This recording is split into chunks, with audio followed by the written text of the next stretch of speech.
There are a lot of things you should know when you're filing your tax return that can have a big impact on your tax return and maximize your refund or lower your taxes owed. One of the most basic and easiest to understand is your filing status selection. I'm Mark Steber, Chief Tax Information Officer at Jackson Hewitt. Today we're going to break down the different filing statuses, how your filing status impacts what credits and deductions you might qualify for, as well as your tax refund, and what special scenarios might change your filing status and more. So let's jump in. What are your tax filing status options? Well, basically there are 5 tax filing statuses: single, married filing jointly, married filing separate, qualified surviving spouse, and head of household.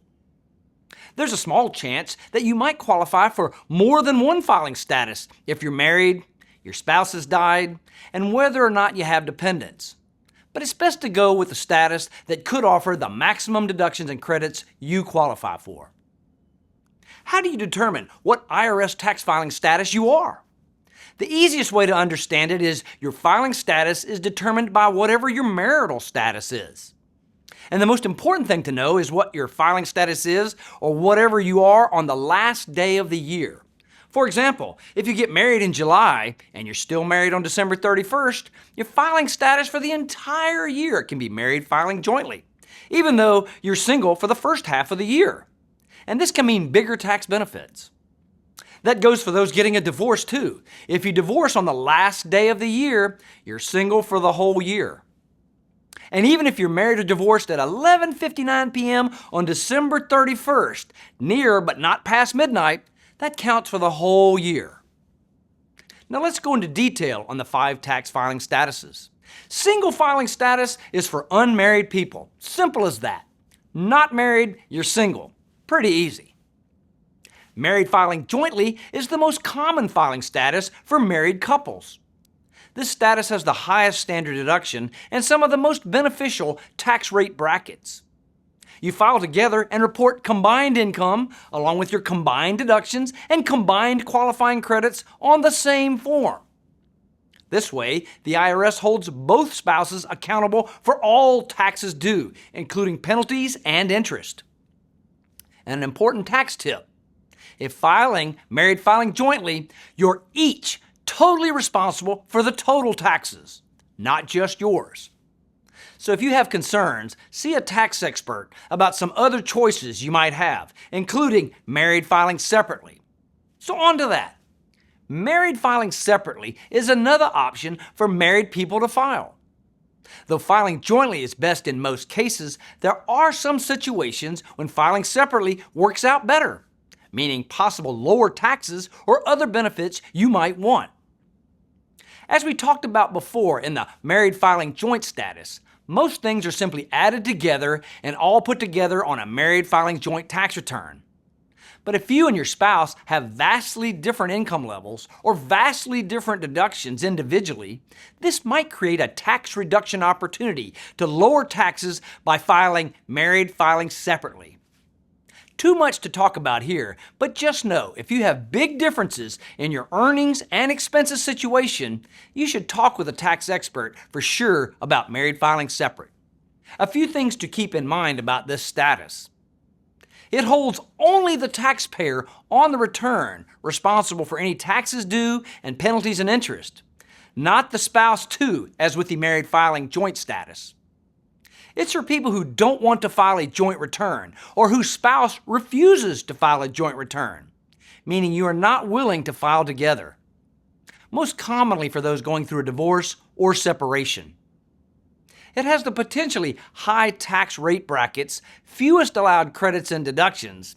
For example, you cannot claim the Earned Income Tax Credit, American Opportunity Tax Credit, Lifetime Learning Credit, or the Child and Dependent Care Credit, and can make more of the income taxable in many circumstances, such as Social Security benefits.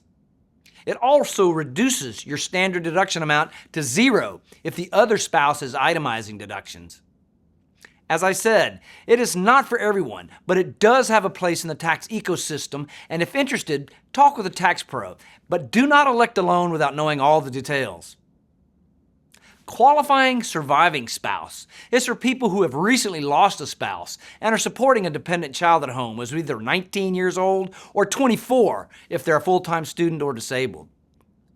But if your partner passed away in the same tax year, you could still file as married filing jointly for that year. It's generally best for the next 2 consecutive years to choose the qualifying surviving spouse if you have a dependent child.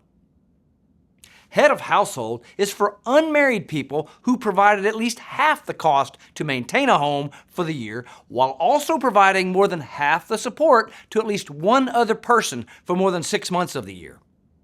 The main benefit of this filing status are a higher standard deduction, as well as more taxable income falling into the lower tax brackets. 2 examples of who can claim themselves as head of household include single parents who have a child living at home and adults who provide support to their elderly parents or relative under qualifying circumstances. A few other things to know. Some single taxpayers can file as head of household. Sometimes no one provides more than half of the support of an individual.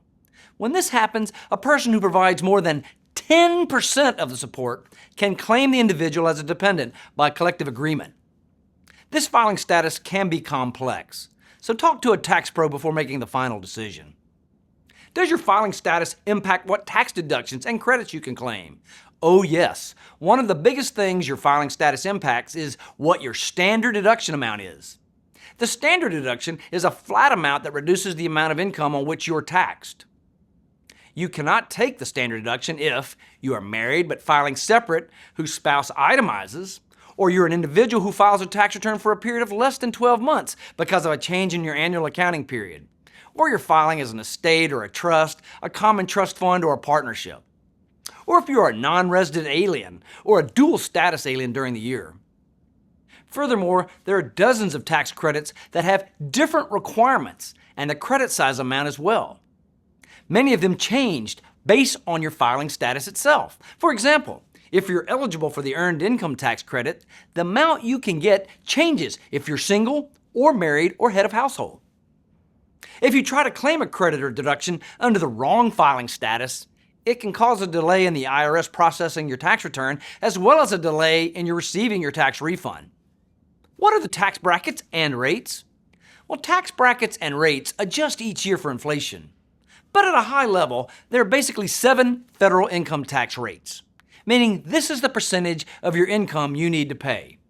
Depending on your filing status, the tax rate brackets and rates are based off your total taxable income. And before I let you go, I want to rapid fire some of the most frequently asked questions about IRS tax filing statuses. Can you file head of household if you're married? In most cases, no. However, as with all things tax, as usual, there's an exception. You just have to meet the several requirements, like paying more than half of the household expenses and haven't lived together for at least 6 months. But generally, it's not a permitted option. Can you change your tax filing status at any time? Yes, as long as you meet the requirements for that unique filing status. Can you file married filing separately if you live together? Yes, you just need to meet the other requirements and decide if this is a better option for you and your spouse. How do you change your filing status? Well, changing your filing status generally requires a life change, like getting married or getting divorced. But on a tax return, if you made a mistake, you'll simply need to file an amended tax return to correct it. Will you pay a penalty for changing your filing status? Generally, no, not a penalty for changing status, but your tax refund amount could change. What do you do if you filed under the wrong filing status? File an amended return to correct the error. This could change your refund amount from that year, either by getting a bigger refund or having to pay back the IRS with money you weren't supposed to get. While it might seem as easy as checking a box on your filing status, it deserves a good thought and understanding of your personal and unique situation for filing your income tax return. It's definitely important that you get the credits and the deductions you have coming to you for your filing status. Schedule an appointment to talk with a Jackson Hewitt tax expert today at jacksonhewitt.com. And if you found this video helpful, please give it a thumbs up. Subscribe to our channel for more valuable information and hit that notification bell to stay updated on all things taxes.